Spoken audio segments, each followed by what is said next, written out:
Oke, Assalamualaikum warahmatullahi wabarakatuh. Nama saya Naftalina Askanur. Saya akan menjelaskan bagaimana mekanisme reaksi substitusi nukleofilik yang disingkat SN1. Oke, pengertiannya sendiri, reaksi SN1 adalah reaksi substitusi zat organik, sedangkan SN itu kepanjangan dari substitusi nukleofilik, dan angka 1 ini menandakan reaksi tersebut berupa molekul tunggal.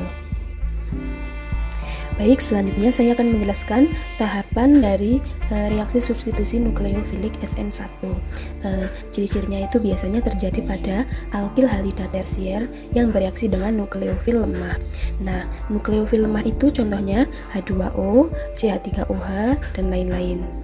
Nah, sebelum itu saya akan menjelaskan pengertian dari nukleofil dan nukleofilik.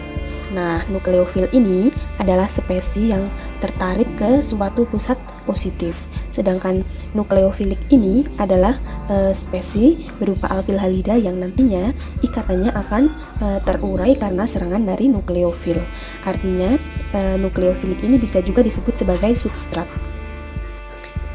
Baik, yang pertama itu tahap pembentukan karbokation.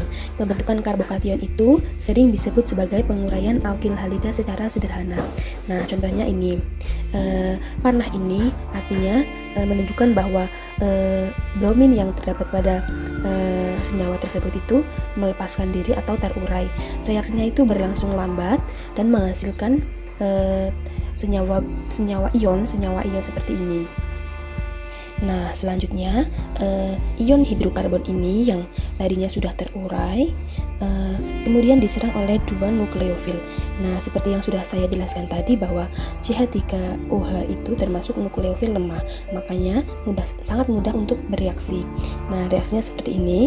Nanti bagian dari O-nya itu menyerang. Kenapa O? Nanti pada akhirnya O di sini itu kelebihan elektron sehingga menjadi muatannya menjadi positif. Nah, reaksinya itu berlangsung cepat, terbentuk menjadi dua senyawa yang sama. Oke, yang terakhir itu tahap lepasnya proton karena metanol berlebih. Artinya metanol berlebih ini, metanolnya itu kelebihan proton, yaitu di sini berupa proton H+ yang diikat oleh O. Nah, di sini ada nukleofil yang akan menyerang H, artinya dia akan menarik H yang terikat oleh O menjadi spesies yang baru. Nah, di sini reaksinya bolak-balik, artinya bisa terbentuk reaktan kembali atau bisa terbentuk produk. Nah, reaksi yang terjadi itu menghasilkan metanol yang sudah sempurna yang sudah stabil, dan nukleofil yang tadi menyerang H, muatan O-nya menjadi plus, artinya kelebihan proton. Mekanisme SN2 adalah proses satu langkah atau seropak yang dinyatakan sebagai berikut. Jika nukleofil berikatan dengan substrat, contohnya alkil halida, maka nukleofil akan berikatan dengan karbon alkil halida, sementara gugus perginya akan lepas membentuk anion. Sebelum lepas, melalui proses dulu yang disebut keadaan transisi. Keadaan transisi ini menentukan mampu atau tidaknya menjadi produk atau kembali menjadi pereaksi. Sementara faktor-faktor yang mempengaruhi SN2 sendiri yaitu energi ikatan gugus pergi, faktor sterik, semakin crowded di sekitar pusat reaksi, semakin lambat reaksinya. Yang ketiga, pelarut yang dibutuhkan adalah tergantung kepolaran intermediate. Yang keempat, semakin nukleofil, semakin reaktif. Berikutnya, perbandingan SN2 dan SN1 dari struktur halida. Jika primer, terjadi reaksi di SN2, sementara di SN1 tidak. Jika sekunder, kadang-kadang terjadi reaksi di SN1, dan di SN2 juga kadang-kadang terjadi reaksi. Jika tersier, di SN2 tidak terjadi reaksi, sementara di SN1 terjadi reaksi.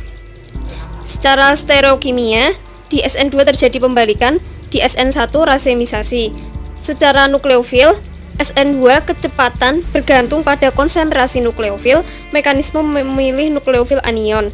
Nah, sementara SN1 kecepatan tidak bergantung konsentrasi nukleofil, mekanisme memilih nukleofil netral. Sementara untuk pelarut, ketika reaksi SN2, kecepatan sedikit dipengaruhi kepolaran pelarut. Sementara di SN1, kecepatan dipengaruhi oleh kepolaran pelarut.